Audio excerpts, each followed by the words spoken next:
Since the terrible events of October 7, 2023, we have witnessed a number of appalling anti-Semitic attacks against Australia's Jewish community.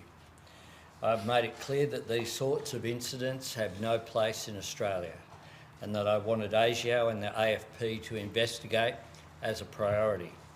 ASIO has now gathered enough credible intelligence to reach a deeply disturbing conclusion that the Iranian government directed at least two of these attacks.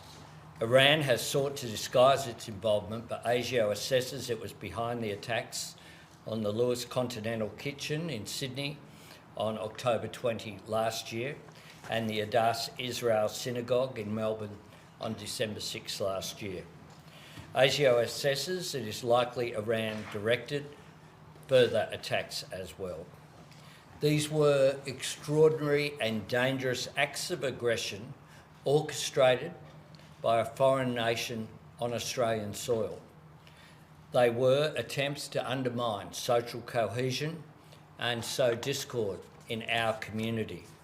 It is totally unacceptable, and the Australian government is taking strong and decisive action in response.